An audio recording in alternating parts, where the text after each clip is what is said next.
ममता की बहू शुचि हर बात पर चिक-चिक करती, जो ममता को बिल्कुल अच्छा नहीं लगता। बहू, तेरे में कोई कमी नहीं है, सारा काम भी तू बहुत अच्छे से करती है, लेकिन ये तेरी जो जबान है ना, बड़ी कैंची की तरह चलती रहती है, जो तेरा सारा काम बिगाड़ कर रख देती है। वाह जी वाह, मतलब आप लोगों को बेजुबान बहू चाहिए थी, जो न बोले न बात करे, और आप लोग बस जुल्म ढाते रहे। तभी वहां क्षितिज आ जाता है।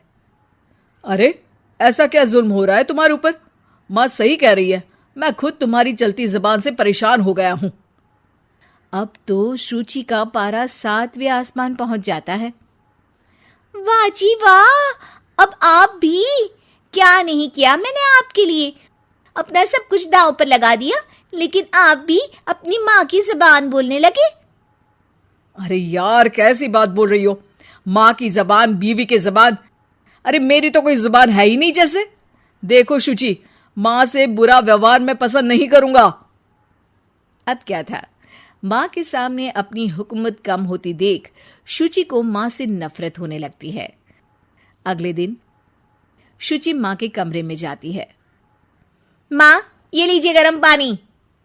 पानी रखकर वो चली जाती है, लेकिन जैसे ही माँ गरारा करने लगती है, हाय रे, मैं तो जल गई। अरे पानी इतना गर्म क्यों दिया शुचि? मेरा तो पूरा का पूरा मुंह ही जल गया। वाह, मजा आ गया, लग रहा है गर्म पानी ने अपना काम कर दिया, अब और लगो ना मेरे मुंह। शुचि, माँ के चिल्लाने की आवाज आ रही है, और तुम कैसी हो कि जाती भी नहीं, देखती भी नहीं कि माँ को क्या हो गया। आवाज तो आपको भी आ रही है, जा तो आप भी सकते हैं, लेकिन नहीं, शुचि ने तो जैसे सारे काम का कॉन्ट्रैक्ट साइन कर लिया है तुम्हारे परिवार से। ये कहकर शुचि माँ के कमरे में जाती है, लेकिन जैसे ही वो कमरे में घुसती है, माँ जल्दी से शुचि को पकड़कर खींच लेती है और ऊपर एक बड़ी सी छिपकली गिरती है। शुचि छिपकली देखकर डर जाती है। हे भगवान, ये छिपकली मेरे ऊपर गिरती तो मैं तो मर ही जाती। हाँ बेटा, मैं जानती हूँ कि तू छिपकली से डरती है, और समय पर मेरी नजर पड़ गई, ऐसे मेरा मुंह जल गया है। प्लीज कुछ कर, रहा नहीं जा रहा है।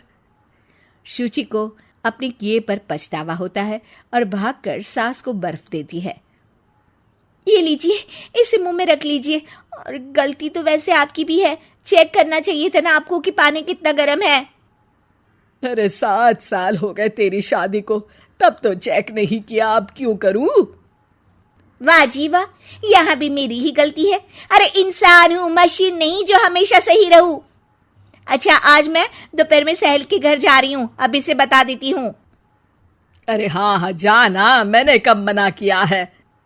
पता है नहीं किया, लेकिन बच्चे, हाँ हाँ, जैसे तू हमेशा बच्चों को साथ लेकर जाती है, मैं देख लूंगी ना। शुचि तैयार होकर सहेली के घर जाती है।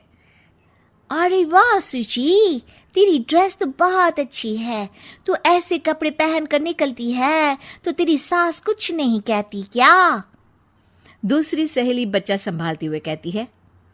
अरे सूची, सही है, तू एंजॉय भी कर लेती है लाइफ को, और बच्चा सास देख लेती है, तेरे तो मजे हैं भाई, मजे। अरे मजे कैसे, जब वो बोलती है ना तो बड़ा ही कड़वा बोलती है। रहने दे, अच्छा चल मैं जा रही हूँ, डिनर भी तो बनाना है ना। शुचि ये बोलकर वहां से चली जाती है। घर आकर देखती है कि माँ बच्चों के साथ खेल रही है। आ गई बेटा? आना ही था ना, खाना कौन बनाएगा? फिर रात होते ही सब चिल्लाने लगेंगे, खाना खाना, और फिर सबको मौका मिल जाएगा ना मुझे कहने का कि मैं सही हूं ही नहीं, खाना भी नहीं बनाती हूँ, और आप आप तो सबसे पहले बोलेंगी। अब सास को गुस्सा आ जाता है। एक तो सारा दिन तेरे बच्चों को देख रही थी, घर पर किसी ना किसी का आना जाना लगा रहता है, बच्चे घर गंदा करते हैं उसे देखती हूँ, हद है। अब क्या खाने की जिम्मेदारी भी मैं ही ले लूं तो करेगी तू क्या? शुचि को ये सुनकर कुछ ज्यादा ही गुस्सा आ जाता है। बस माँ जी बस, अरे ये तो गुलामों वाली जिंदगी हो गई, कोई फ्रीडम रहा ही नहीं, ऐसा लगता है कि बंद कर रह गई हूँ, घर तो किसी कैद खाने सा हो गया है। मन ही नहीं करता यहाँ रहने का। अब मैं और आप एक घर में रह ही नहीं सकते बस। अरे तो क्या मैंने बांध कर रखा है तुझे? अरे मैंने क्या कर दिया जिससे तुझे ऐसा लग रहा है? और तेरा इतना बोलने के बाद तो मैं खुद ही तेरे साथ नहीं रहना चाहूंगी। लेकिन अब सवाल था कि सासू माँ जाएंगी कहाँ, क्योंकि बहू तो मायके चली जाती है, लेकिन सास कहाँ जाए। तभी क्षितिज आ जाता है। उसे भी सारी बात का पता चलता है। वो माँ को समझाता है, लेकिन वो मानती नहीं और ना ही शुचि मानने को तैयार। दोनों की लड़ाई में माँ का सामान पैक हो जाता है। माँ अब कहाँ जाएंगी? मैं भी अपने मायके जाऊंगी। माना मेरे माता पिता नहीं रहे, लेकिन भाई भाभी से भी तो मायका होता है ना। और सास निकल जाती है मायके। बस फिर क्या था, शुचि सुबह सुबह गर्म पानी लेकर माँ के कमरे में जाती है, लेकिन वहां माँ नहीं होती। हाँ चलो अच्छा है, अब ये रोज रोज के काम से तो बची। ये कहकर वो कमरे में जाती है जहां अक्सर माँ बैठी रहती थी। कमरा खाली खाली लग रहा है। तभी उसकी सहेली का फोन आ जाता है। अरे सुची, बहुत अच्छी सेल लगी है। कौड़ियों के दाम में ब्रांडेड कपड़े, जूते और बैग मिल रहे हैं। चलो ना चलते हैं। वाह रे वाह, ठीक है मैं आती हूँ। अब तो कोई टेंशन है ही नहीं, सासू माँ भी नहीं है, अब तो मजे से घूमूंगी। अरे मजे से तो तू पहले भी घूमती थी, लेकिन सास नहीं है तो बच्चे कौन देखेगा? और तुझे तो पता है ना, मॉल्स में बच्चों की एंट्री बैन है कोरोना के कारण। अरे तो फिर कैसे आऊंगी मैं? सेल तो बस आज के लिए है, कल खत्म। शुचि को बड़ा रोना सा आता है। फिर वो जब दिन में खाना खाने बैठती है, वो भी अकेले अकेले तो कोई खाना भी नहीं खाया जाता। मैं नहीं खा रही माँ के बिना। शाम को क्षिति जाता है तो शुचि जोर जोर से रोने लगती है। अब क्यों रो रही हो? क्या हुआ? माँ को घर से निकालकर शांति अभी भी नहीं मिली तुम्हें? नहीं, मैं माँ के बिना नहीं रह सकती। ना कोई बताने वाला है कि मैं कैसी लग रही हूँ, ना ही कोई समझने समझाने वाला।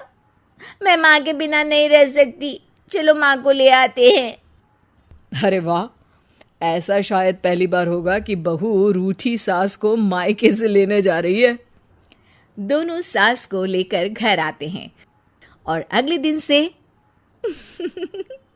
फिर वही शुरू।